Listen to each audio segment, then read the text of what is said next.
오늘 이 말씀은요, 참 우리 신앙생활에 아주 중요한 말씀이에요. 특별히 이 말씀 통해서 보면요, 우리 성도들의 이 신앙의 3단계를 아주 잘 보여주는 말씀이에요. 사실 이제 제자들이 예수님이 부활하시기 전에 제자들의 모습, 그게 신앙의 어떻게 보면 1단계라고 할 수가 있어요. 근데 예수님이 메시아고 구원주라고 믿으면서도 정작 예수님께서 정말 하나님의 아들이심을, 아니 성부 성자 성령 삼위일체 가운데 성자 하나님이심을 똑바로 인식하지 못하고 그저 자기들의 필요를 채워주는 그런 분으로 알고 있던 것이 어떻게 보면 이 성도의 신앙의 1단계라 이렇게 볼 수가 있고요.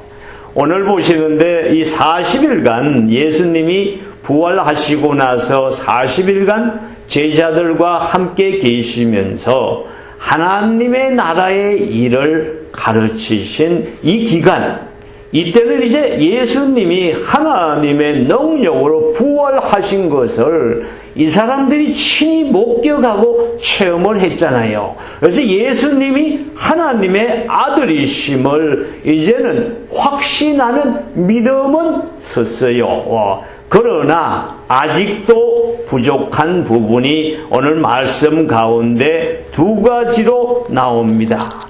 보시면은요, 이 제자들이 지금 오늘 마지막 절을 한번 보시라고.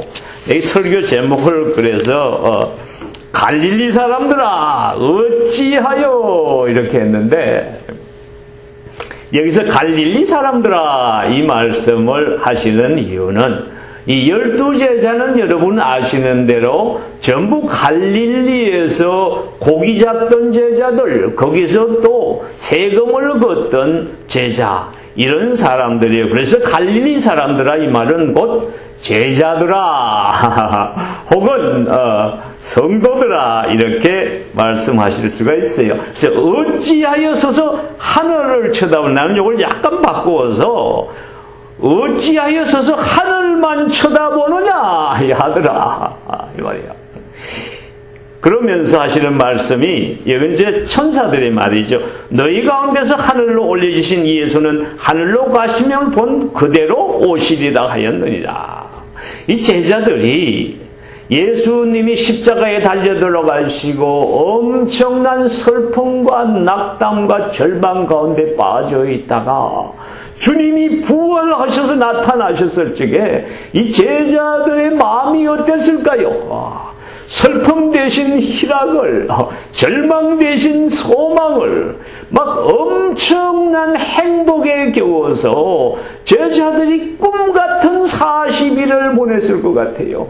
주님의 입술에서 떨어지는 말씀마다 이제 주님이 하나님의 아들이심을 확실히 믿는 믿음이 있으니까 그 말씀이 얼마나 달고 막 정말 솜사탕처럼 그냥 마음에 이렇게 가뭄에 쩍쩍 갈라졌던 논에 단비가 떨어지듯이 말씀이 스며들을 적마다 이분들이 엄청난 은혜를 받았을 거라고요. 그 40일간 정말 꿈결 같은 그 40일간 이 제자들의 그 마음이 얼마나 좋았을까. 근데 이 40일간 제자들이 예수님과 함께 있으면서 어떤 생각을 하고 있었을까요?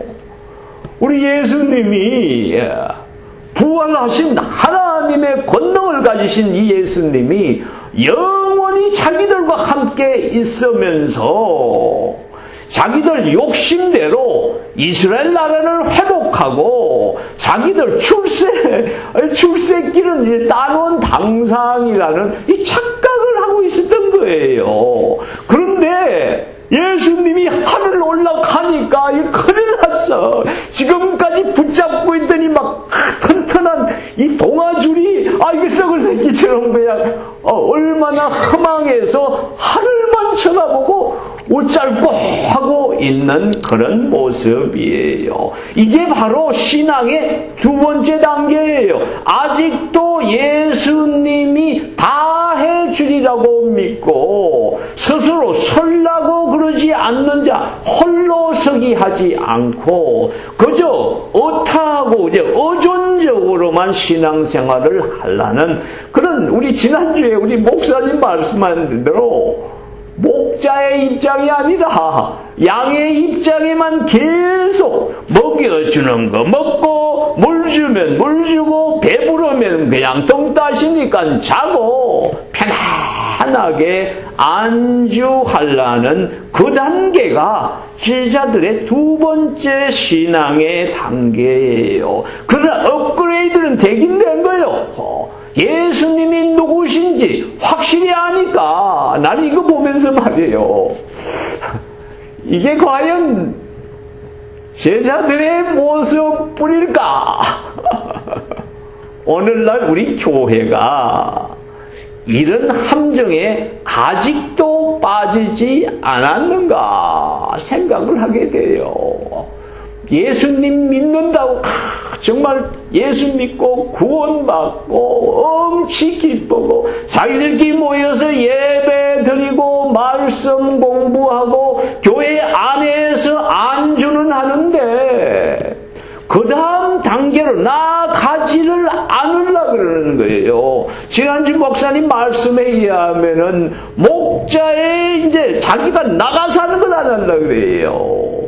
그래서 우리 예수님께서 신앙의 세 번째 단계, 첫 번째, 두 번째 다 좋지만은 세 번째 단계가 바로 교회 시대예요. 그래서 1장 8절에 보시면은요, 이렇게 말씀하잖아요. 오직 이거 엄청나게 중요해요. 다른 거 다 접어놓고 군소리 뭐 쓸데없는 생각 다 접어놔라. 새로 시작해라. 오직 성령이 너에게 임하시면 너희가 권능을 받고 예루살렘과 온 유대와 사마리아와 땅끝까지 이르러 내 증인이 되리라 하시니라. 여기서 말이에요. 나오는 단어 가운데 세 가지가 있어요. 세 가지. 그죠? 이 세 가지는 여러분 우리 믿음, 소망, 사랑 이 세 가지는 항상 있을 것인데 그것처럼 우리 교회 시대에 사는 우리 성도들에게는 항상 있어야 되는 것이에요. 성령이 너에게 성령. 그 다음에 거기에 수반돼서 오는 것이 너희가 권능을 받고 권능이요 드나미입니다. 하나님의 능력입니다. 창조의 원동력입니다. 지금 우주를 하나님의 말씀으로 붙잡고 계신 그 권능입니다. 성도들 가운데 계셔서 교회를 세우시고 교회를 부흥시키시고 땅끝까지 복음 전함으로 하나님의 나라를 속히 임하게 하는 그 권능입니다. 그럴 적에 내 정인이 되리라. 이 세 단어입니다. 성령과 권능과 정인 이 세 단어는 항상 있을 것인데 이 말이에요. 이게 바로 신앙의 세 번째, 즉 마지막 단계예요. 그런데 문제는 이 단계가 쉽지가 않아요. 이 제자들의 지금 문제는 이 주님이 말씀하신 이 단계를 지금 실감하는데 엄청난, 영어로 하면 패러다임 시프트가 있어야 했다고 해요. 그 패러다임 시프트의 가장 중요한 두 가지가 이미 말씀드린 거예요, 사실은. 수동적인 양으로서만 만족하려고 그러는 현실에 안주하는 삶. 지금 정인의 삶은요, 보세요. 제자들이 예수님과 함께 있을 부활하신 후에도 마찬가지였습니다. 이 제자들이 예수님만 바라봤다고 스스로 나가서 정인의 삶을 살려고 작정하지도 않고 하지도 않았어요. 그러나 제자들은 사도행전을 여러분이 보시는 대로 교회 시대는 바로 성령의 시대예요. 그죠? 성령님께서 오순절 다락방에 불 불같이 강림하셨을 적에 그때 제자들이 권능을 받고 나가서 정의의 삶을 삶으로 그 후 약 300년 후에 아주 핍박받던 조그마한 이 집단에 지나지 않았던 제자들이 약 500명의 제자가 로마 제국을 완전히 업사이드 다운, 밑바닥에서부터 완전히 지금 변화시켜서 하나님의 나라의 모습을 드러내는 그 제국으로 바꾸는 엄청난 능력을 체험했어요. 그런데 저는 요새 이렇게 쫙 생각하면서 어찌하여 그때 초대교회 때 역사하셨던 그 주님의 능력이, 그 성령의 능력이 어찌하여 요사이 우리 교회에서 아니면 제 삶을 통해서 그 권능이 나타나지를 않는가?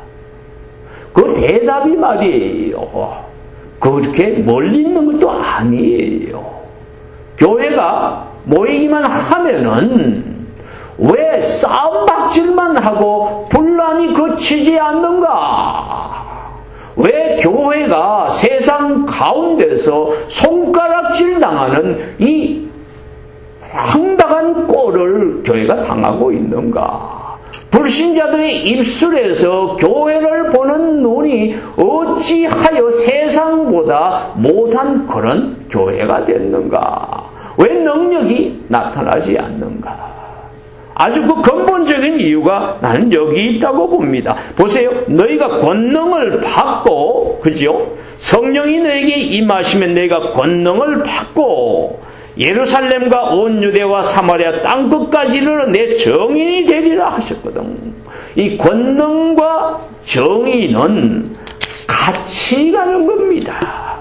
하나님이 주신 권능은 우리가 정인의 삶을 살기 전까지는 우리 안에 성령의 내주함으로 영어로는 potential energy로 그냥 있는 것이에요. 이 potential energy가 정말 역사하는 live energy가 되려고 그러면은 우리가 원래 권능을 받은 근본적인 이유인 제자와 정인의 삶을 살아야 그 권능을 체험하는 거예요.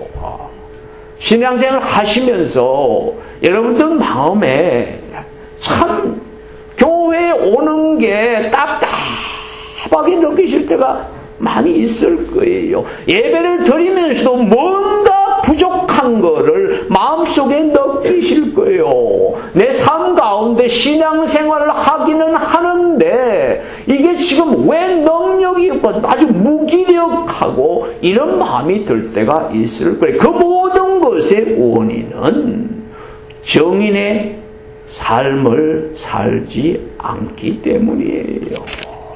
그래서 이 천사가 얘기하는 마지막 말이 말이에요. 보세요. 정인의 삶을 그럼 어떤 것이 정인의 삶인가? 아주 명백하게 드러내는데 너희 가운데서 하늘로 올려지신 이 예수는 하늘로 가심을 본 그대로 오시리라 하셨느니라. 재림을 대비하는 삶을 살아야 되는 거예요. 초대교회 성도들의 인사말 가운데 아주 중요한 것이 히브리어로 샬롬, 에이레네 히라브로 해서 평안할지어다 이런 말도 있지만은 그거보다는 마라나타입니다. 마라나타, 주여 어서 오시옵소서. 주여 속히 오시옵소서. 초대교회 성도들의 이 마음은 이들의 꿈은 현실에 이 땅에 있지가 않았어요. 그들의 이 소망은 항상 주님 재림하실 적에 거기에 소망을 두고 있었어요. 그래서 우리 CNM의 교리 지금 마지막 11조가 뭔지 아세요? 재림에 관한 겁니다. 우리 CNM의 교단은 타교단하고 교리가 근본적으로 차이가 나요. 타교단들의 교리는 대부분이 구원에 그냥 치우쳐 있어요. 그 그 다음이 없어. 성결도 없고 신유도 없고 재림도 없어요. 그러니까 이 말씀 읽어볼게요. 예수 그리스도의 재림은 임박하였으며 그의 재림은 인격적이고 가시적이며 천년왕국 이전에 있을 것이다. 이것은 믿는 자들의 복된 소망이요. 우리의 소망은 주님 재림하실 적에 주님께서 예비하신 천년왕국과 천국에서의 영원한 삶이에요. 그래서 의인과 악인은 육체로 부활한다. 이건 10조예요. 의인의 부활은 영생으로 나아가는 부활이요. 악인의 부활은 심판으로 나아가는 부활이다. 우리 10년 가운데 이 땅에서 잘 먹고 잘 사는 거 좋아요. 사고 가난하고 어렵게 살 필요는 없어요. 그러나 우리들의 진정한 소망은 하늘나라에 있어야 되는 거고 그걸 위해서 하늘나라를 이 땅에 가져오실 우리 주님 재림을 대비하는 삶을 살아야 되는 거예요. 우리 심슨 목사님께서 계속 강조하신 게 그거예요. 재림을 앞당기자. 어떻게 앞당겨요?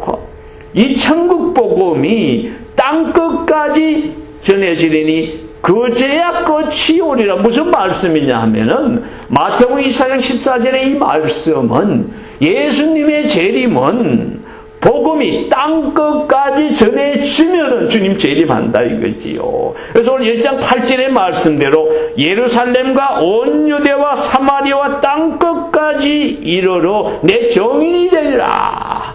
우리 주님 복음을 전도와 선교의 사명을 우리가 땅끝까지 전파하는 그 순간 그때 주님이 오신단 말이에요. 그래서 CNMA의 이 교단의 우리 캐치프레이즈라 그래요. Hasten the coming of our Lord Jesus Christ into this world by preaching the gospel to the end of the earth in this generation. 무슨 말이냐면은 우리가 지금 살아있는 동안에 복음을 땅끝까지 전파함으로써 예수님의 재림을 앞당기자 이 말이에요. 엄청난 구호입니다. 이 구호 가지고서 19세기 그때부터 아주 요온의 불길처럼 선교의 불이 일어나서 그때 19세기, 20세기에 지금 선교의 역사가 보시면은요, 과거 1900년 동안 했던 것보다도 몇 배의 선교의 성취가 있을 거예요. 지금은 바로 그런 선교의 운동 때문에 이제 언제 땅끝까지 복음 전하는 게 끝날지 몰라요. 우리가 이 땅에서 지금 무기력하게 살고 있지만은 하나님의 지금 이 시침은 그러니까 지금도 찰칵 가고 있는 거예요. 여기에 동참해서 얼마나 액티브하게 얼마나 능동적으로 내가 정인의 삶을 사느냐가 우리가 이 땅에 하나님이 허락하신 기간 동안에 우리의 삶이 권능 있는 삶인가 소망 있는 삶인가 행복한 삶인가 복받은 삶인가가 거기에 있는 거예요. 그래서 여러분들에게 도전합니다. 권능 있는 삶을 사시고자 하시면은 하루하루 그냥 지겹고 똑같은 삶, 의미 없는 삶에 지친 그런 마음 가지신 분들은 이제부터라도 다 선교사로 나갈 수는 없어요. 그러나 선교사를 위해서 기도할 수도 있고 선교에 헌금으로 동참하실 수도 있고요. 또 단기 선교를 나가실 수도 있고 또 뭐 선교지까지 안 해도 지금 우리 교회의 빈자리가 얼마나 많아요. 내 주위에 있는 사람들, 내 직장의 동료들, 가족들 한 사람 한 사람 그분들에게 주의 복음의 말씀을 전거하면요. 여러분의 삶에 그게 바로 자양분이고 그게 능력이에요. 삶이 재미있고요. 신앙생활이 이게 막 그 기쁨이 넘쳐서 하늘을 봐도 막 구름이 그냥 막 마음속에 막 뭉클뭉클 기쁨으로 솟아나는 그런 체험을 하실 수가 있을 것이에요.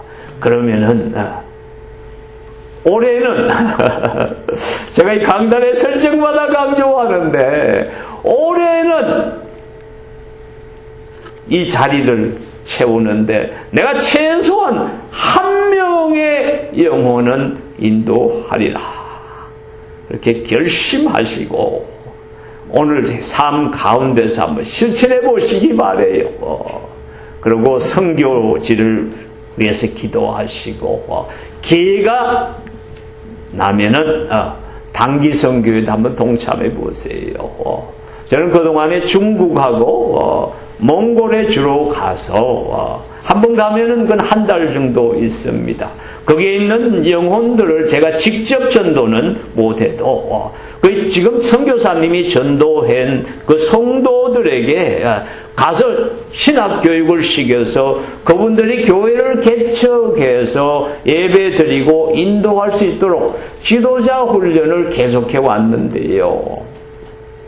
거기를 한번 갔다 오면요 1년 약발을 받아 제 삶이 얼마나 기쁜지 몰라요. 신앙생활이 정말 살만한 것 같아요. 그렇죠? My life is worth living 그러잖아요.